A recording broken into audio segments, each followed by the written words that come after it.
Donc là, j'ai sorti. Donc on va faire le sexage des oiseaux. Donc je vais faire court et simple parce que mon téléphone a une batterie, enfin un stockage de baiser. Donc alors il y a différentes façons de les sexer. Donc déjà, on va commencer par le plus simple, le cloaque. Il y a toujours une différenciation à faire, toujours. Soit de toute façon, vous cherchez sur internet, vous regardez si par rapport au cloaque, déjà vous trouvez des informations, si le cloaque est d'une certaine manière. Souvent, c'est le cloaque en volcan pour les mâles, par exemple, et plat pour les femelles. Pour certains, ça va pas être sur le cloaque, là on va partir sur le bec.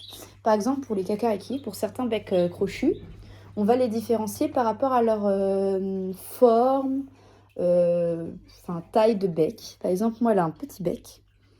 Et les kakariki mâles ont un bec un peu plus fort, on va dire. J'ai pas encore de mâle, donc je peux pas vous dire précisément, mais je préfère les voir de moi-même, je m'en rends mieux compte. Donc, ils ont un bec beaucoup plus épais, beaucoup plus large, beaucoup plus grand. Pour certains, ça va être au niveau de la couleur du bec, comme chez les mandarins, les panachés comme les miens. Le mâle a un bec qui est vraiment rouge, un bon rouge. Et la femelle va avoir un petit bec orange. Enfin, je dis petit bec, mais c'est un bec, quoi, un bec orange.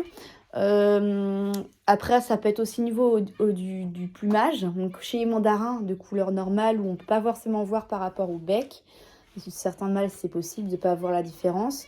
On va faire par rapport au plumage. Donc, chez les mâles, par exemple, ils vont avoir des joues orange. Chez la femelle, il n'y en a pas, par exemple. Vous voyez, c'est des petites choses comme ça. Ensuite, il y a donc, le plumage. En fait, ça dépend. Il y a différentes sortes de plumage. Moi, je ne peux pas aller dans le détail parce que en fait, ça dépend de chaque espèce. Donc, je ne peux pas connaître toutes les espèces. Mais là, je vous donne des petits exemples. Donc, plumage. Et puis après, vraiment, ça peut être assis à la corpulence, les façons de se tenir des mâles et des femelles, c'est différent. Ça peut être différent de comment se tient un mâle et une femelle. Par exemple, un mâle, un mâle, quand il va se coucher, il va rester droit, un peu comme les canaris. Il va avoir le torse bombé, et puis il va soit rester à la tête comme ça, soit il va recouvrir sa tête derrière. Ou si c'est une femelle, par exemple, elle va plus se mettre en boule et puis faire la sieste. Voilà. Et puis chez certains, malheureusement, le seul moyen de les différencier, c'est par le chant. Et ça, c'est comme chez les moineaux du Japon. Aucune différenciation possible, sauf par le chant. La femelle ne chante pas, elle gazouille. Et le mâle chante chez cette espèce. Voilà, bon, en tout cas, j'espère que ce petit cours un peu sur le sexage de chaque oiseau vous aura plu. C'est vrai que je me souviens que je vous ai promis aussi une petite vidéo où on voit les yeux des oiseaux. Donc, il faudrait que je vous la fasse. Et puis, il faut que je vois comment faire. Bon, en tout cas, j'espère que cette petite vidéo vous aura plu. Et puis, moi, je vous dis à la prochaine.